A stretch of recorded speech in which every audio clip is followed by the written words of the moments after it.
አንዲት በምንዝር የተያዘች ሴት ኢየሱስ ጋር ይዘው እያክለፈለፉ ኢየሱስ እግር ስር ይዘው መጣው ጣሏት። እንግዲያው ሙሴ በሕግ እንደዚች ያለች ሴት በድንጋይ ተወግራ ትሙት ብሎ ጽፏል። ከእናንተ መካከል ኃጢአት የሌለበት የመጀመሪያውን ድንጋይ በእሷ ላይ ያሳርፋል። እሷ ላይ ድንጋይ የመወርወር መብትም አቅምም ያለው ኢየሱስ ብቻ ነው። ኃጢአት የሌለበት እሱ ነው። ድንጋያቸውን ቁጭ ቁጭ አድርገው ተወጋሪ ናቸው በሙሉ። እሷን እንዳይመስል እንዲህ ነው የሚጀምሩት። እንደዚህ አይቻልም። እንዲህ የጻድቅ ዓይን ወደ ራሱ ነው አይደለም የሚለው። ጽፎ ቀና ሲል አንድም ሰው የለም። ከሳሾችሽ ወዴት አሉ አላት። ሴትዮዋ የመለሰችው አንድስ እንኳ የለም። ቃሉ እንዴት ደስ ይላል። ጀጅመንታል የሆነ ነገር አፋችሁ ላይ ያለ ሰዎች ቴክ ኬር። ጀጅመንታል በጣም ብዙ ጀጅመንታል። ዮሐንስ ወንጌል ምዕራፍ 8 ላይ ከቁጥር 1 ጀምሮ እስከ 11 ድረስ ያለ የጌታ ቃል ክፍል በጌታ በኢየሱስ ክርስቶስ ስም አነባለሁ። ኢየሱስ ግን ወደ ደብረ ዘይት ሄደ። በማለዳም በቤተ መቅደስ አደባባይ እንደገና ታየ። ሕዝቡም በዙሪያው ተሰበሰበ፣ ሊያስተምራቸውም ተቀመጠ። የኦሪት ሕግ መምህራንና ፈሪሳውያን በምንዝር የተያዘች ሴት አመጡ። በሕዝቡም ፊት አቁሟት ኢየሱስን እንዲህ አሉት፣ መምህር ሆይ ይህች ሴት ስታመነዝር ተያዘች። ሙሴም እንደዚች ያሉ ሴቶች በድንጋይ እንዲወገሩ በሕጉ አዞናል። አንተስ ምን ትላለህ? ይህን ጥያቄ ያቀረቡለት እርሱን የሚከሱበት ምክንያት ለማግኘት ሲፈትኑት ነው። ኢየሱስ ግን ጎንበስ ብሎ በጣቱ በምድር ላይ ይጽፍ ጀመር። በጥያቄ ሲወተውቱት ቀና ብሎ ከእናንተ ኃጢአት የሌለበት እርሱ አስቀድሞ ድንጋይ ይወርውርባት አላቸው። እንደገናም ጎንበስ ብሎ በምድር ላይ ጻፈ። ይህን እንደሰሙ ከሽማግሌዎች ጀምሮ አንድ በአንድ ወጡ። ሴትዮዋም እዚያው ፊቱ እንደቆመች ኢየሱስ ብቻውን ቀረ። ኢየሱስም ቀና ብሎ አንቺ ሴት ሰዎቹ የት ሄዱ? የፈረደብሽ የለምን? አላት። እርሷም ጌታ ሆይ አንድም የለም አለች። ኢየሱስም እኔም አልፈርድብሽም፣ በይ ሂጂ፣ ከእንግዲህ ግን ኃጢአት አትስሪ አላት። ጌታ የተመሰገነ ይሁን። ጌታን እጅግ አድርገን እናመሰግናለን። ብር ለእግዚአብሔር አምላካችን ይሁን። ምዕራፍ 7 ላይ የሚዘጋው የአይሁድ የሕግ መምህራን ወይንም የሕዝቡ መሪዎች በክርስቶስ አለማመናቸውን ነግሮ ነው ምዕራፍ 7ን የሚዘጋው። ምዕራፍ 8 ላይ ሲመጣ ጌታ ኢየሱስ ክርስቶስ ወደ ደብረ ዘይት ሄደ ይላል። ከነበረበት ከአንዱ ስፍራ ካሉ ከይሁዳ ከተሞች መካከል ከአንዱ ብድግ ብሎ ወደ ደብረ ዘይት ኢየሱስ ሄደ ብሎ ይጀምራል። ይሄኛውን ምዕራፍ ሲጀምረው ጌታ ኢየሱስ ክርስቶስ ተነስቶ ወደ ደብረ ዘይት ሄደ። እንግዲህ ተከታይ ነው፣ ይሄ ሰውዬ ተከታይ ነው። አብረን ሄድን አይደለም ያለው። ዮሐንስም ነበር በአካል የታሪኩ አካል ነው። ጌታ ኢየሱስ ክርስቶስ ተነስቶ ሲሄድ ጌታ ኢየሱስ ክርስቶስም ተነስቶ ወደ ደብረ ዘይት ሄደ ይላል። እነሱ እየተከተሉ ነው ከኋላው። ወዴት ነው የሚሄደው እያሉ ሲሄዱ ደብረ ዘይት ይዟቸው ሄደ እና ወደ ደብረ ዘይት ከተማ ጌታ ኢየሱስ ክርስቶስ ድንገት መጣ እና ልክ ወደ ደብረ ዘይት ሄደ ካለን በኋላ በማለዳም በቤተ መቅደስ ተገኝቶ ሕዝብ በዙሪያው ሲሰበሰብ ኢየሱስ ማስተማር ጀመረ። በጣም የሚያስደንቀኝ የጌታ ኢየሱስ ክርስቶስ አንዱ በጣም የሚያስደንቀኝ ነገሩ በየማለዳው ያስተምር ነበር። ሕዝብ ሲሰበሰብ ኢየሱስ የሚቀናው የመጀመሪያ ነገር የተሰበሰበውን ሕዝብ ማስተማር ነውና ወደ ደብረ ዘይት ከተማ ገብቶ አረፈ አይልም። ወደ ከተማይቱ ገባ። አይ ቲንክ ማመሻሻው ላይ ነው የገባው። ረጅም መንገድ ስለሆነ በእግሩ ሄደው ማመሻሻው ላይ ነው የገባው። ሰው መሰብሰብ አልቻለም። በማለዳ ግን ወደ ቤተ መቅደስ ሲመጣ ልክ እንደዚህ ሕዝብ ሲሰበሰብ ቆሞ በሕዝብ ፊት ያስተምር ጀመር። ኢየሱስ ቆሞ ሲያስተምር ፈሪሳውያንና የአይሁድ ሕግ መምህራን የሕዝቡ አለቆችና መሪዎች ኢየሱስን ማጥመድ ይፈልጋሉ። በጣም በትምህርቱ ጥንቁቅ ነው። በሚያደርገው ነገር በሙሉ እንዴት አድርገው እንከን ያገኙበት። ስለዚህ ኢየሱስን ማጥመድ ስለሚፈልጉ ሌላ ጊዜ እንደዋዛ አልፈው የሚሄዱትን ነገር ኢየሱስን ለማጥመድ ከሕጉ ጠቅሰው ኢየሱስን ለመያዝ ወጥመድ አዘጋጅቶ መጡ። እያስተማረ እያለ በስነ ስርዓት የተስተካከለ ወጥመድ ይዘው መጡ እና ቆሞ እያስተማረ ነው። አንዲት በምንዝር የተያዘች ሴት ኢየሱስ ጋር ይዘው እያንቀዠቀዡ እያክለፈለፉ ኢየሱስ እግር ስር ይዘው መጥተው ጣሏት። ቆሞ እያስተማረ እና ትምህርቱን አቋረጠና መምህር አሉት። አቤት እያስተማረ ስለ እግዚአብሔር መንግስት እያስተማረ በመሃል መጥተው መምህር ይዋቸው ፈሪሳውያን ድንገት መጡና በመካከል እግሩ ስር ጣሏት እና መምህር አሉት። እያስተማረ ነው፣ ህዝብ እየሰማው ነው። መጽሐፍ ሲናገር የጌታ ኢየሱስ ክርስቶስን የማስተማር መንገድና በዙ መካከል የነበረውን አቀባበል ሲናገር መጽሐፍ ቅዱስ እኮ እንደ ጸሐፍቶቻቸውና እንደ ፈሪሳውያን ሳይሆን እንደ ባለስልጣን በመካከላቸው ያስተምር ነበር። በሱ ምክንያትም ህዝብ ሁሉ እግዚአብሔርን ያመሰግን ነበር ይላል። ምን አይነት ሰው ነው ብለው ህዝብ ሁሉ ተሰብስበው እግዚአብሔርን ያመሰግናል። እንደዚህ አይነቱን ጌታችን መድኃኒታችን ኢየሱስ ክርስቶስን ለማጥመድ ተዘጋጅተው ፈሪሳውያን ዲዛይን አድርገው አስተካክለው ይጠብቁታል። እንደውም እኮ ማቴዎስ ነው የጻፈው ዓለም ከተፈጠረ ጀምሮ እንደዚህ ሰውዬ ተናግሮ የሚያውቅ የለም አሉ ይላል። ሰዎቹ ስንት ዓመት እንደኖሩ አላውቅም። ዓለም ከተፈጠረ ጀምሮ አሉ ሙሴ በለው ኤልያስ በለው ኢሳያስ በለው እነዚህ የብሉይ ኪዳን እንደነ እዝራ አይነት ኦራተርስ በጣም ማይትሊ የእግዚአብሔር ብርሃን ያላቸው ዓለም ከተፈጠረ ጀምሮ እንደዚህ ሰው ሕጉን በዚህ መንገድ ያበራራ የለም አሉ ይላል። በዚህ መጠን በእግዚአብሔር ኃይልና ጸጋ በመንፈስ ቅዱስ ተሞልቶ የሚያስተምረውን ኢየሱስን እግሩ ስር አምጥተው ጥለው መምህር አሉት። አቤት ሲል እቺ ሴት በምንዝር ተይዛለች አሉት።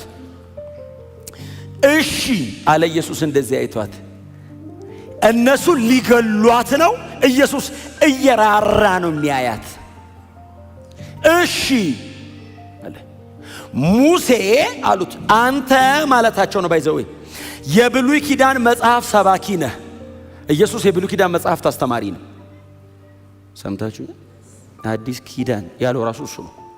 ስለዚህ ኢየሱስ ቆሞ ጉባኤ ላይ ካስተማረ የሚያስተምረው የብሉይ ኪዳን መጽሐፍትን ነው። ከጠቀሰ የሚጠቅሰው የብሉይ ኪዳን መጽሐፍትን ነው። እነሱ እጅም ላይ እሱም እጅ ላይ ያለው ሪፈረንሳቸው ብሉይ ኪዳን ነው። ስለዚህ አንተ የሕጉ መምህር ነህ። በሙሴ ዘመን የተነገሩ ሕግጋቶችን አንተ መጥተህ የተረጎምካቸው ነው። አዎ እንግዲያው ሙሴ በሕግ እንደዚች ያለች ሴት በድንጋይ ተወግራ ትሙት ብሎ ጽፏል። ይሄው መታለች፣ ምን ትፈርዳለህ? ትምህርት አቋርጠው ነው። ጉዳዩ ቀላል ግን አይደለም፣ አንገብጋቢ ነውና ኢየሱስ ሁሉንም አየና ወደ መሬት ዝቅ ብሎ ዝም ብሎ በጣቱ መሬት ላይ ጻፈና ከናንተ መካከል ኃጢአት የሌለበት የመጀመሪያውን ድንጋይ በእሷ ላይ ያሳርፋል። እሷ ላይ ድንጋይ የመወርወር መብትም አቅምም ያለው ኢየሱስ ብቻ ነው። ኃጢአት የሌለበት እሱ ነው። መፍረድ የሚችለው ኢየሱስ ብቻ ነው። ሌሎች ማንም አይችልም። ከናንተ መሃል አላቸው ፈሪሳውያን የሕጉ ባለቤቶች ናቸው። ጸሐፍት ፓፒረሱ ሲያረጅ ሰው ሲጽፍ ቆሞ በቃላቸው የሚያነበንቡ ናቸው። ሰዱቃውያን በትንሣኤ ሙታን አይመኑ እንጂ የሕጉ ጠበቆች ናቸው፣ አዋቂዎች ናቸው፣ የተመሰከረላቸው በጣም ትልቅ ስታንዳርድ ያላቸው ናቸው። ከናንተ መካከል አለ ጌታ ኢየሱስ ክርስቶስ እየጠየቀ ያለው የመፍረድ አቅምን አይደለም፣ ፖዚሽን ነው እየጠየቃቸው ያለው። የሚችል አለ ወይ? ኃጢአት የሌለበት እናንተ መሃል ካለ የመጀመሪያውን ድንጋይ ይወርወርን ያሳርፍበት ሲል ከዛ ዝቅ ብሎ መጽሐፍ ነው አይደል የቀጠለው? ቋ የሚል ነው አይደል የምንጠብቀው? ቋ ቋ ቋ ቋ ሁሉ ሄዱ።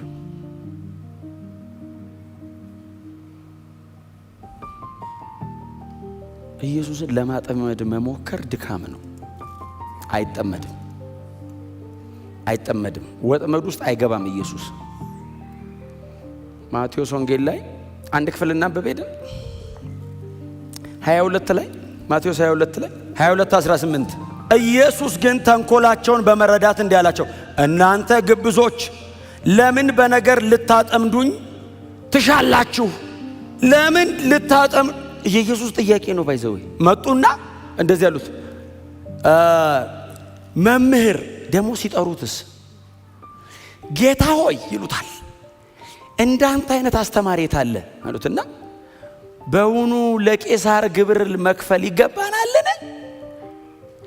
አሁን ግብር የመክፈልና ያለ መክፈል ግዴታቸውን ለመወጣት አይደለም ኢየሱስን እየጠየቁት ያሉት፣ ለማጥመድ ነው። ክፈሉ ካለ ሊይዙት ነው፣ አትክፈሉም ካለ ሊይዙት ነው።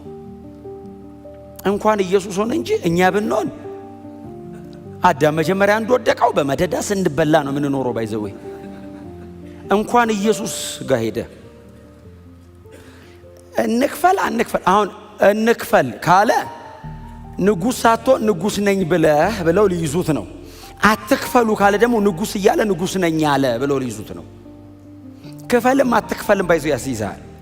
ደግሞ ሊይዙት የመጡት ሁለት ወገኖች ናቸው። አንደኛ የሄሮድስ ቤተሰብ ነው፣ ሁለተኛ ደግሞ የአይሁድ ሕግ መምህራን ናቸው። በደናው ቀን አይጨባበጡም። ኢየሱስን ለመያዝ አንድ ላይ ቆመዋል። በደና ቀን አይጨባበጡም። አንዱ የአንዱን ቦርደር አያልፍም። ሪሊጅኑ ፖለቲካ ላይ፣ ፖለቲካው ሪሊጅን ላይ አይገባም። ኢየሱስን ለመያዝ አልተጨባበጡም። ስቲል ጎን ለጎን ናቸው።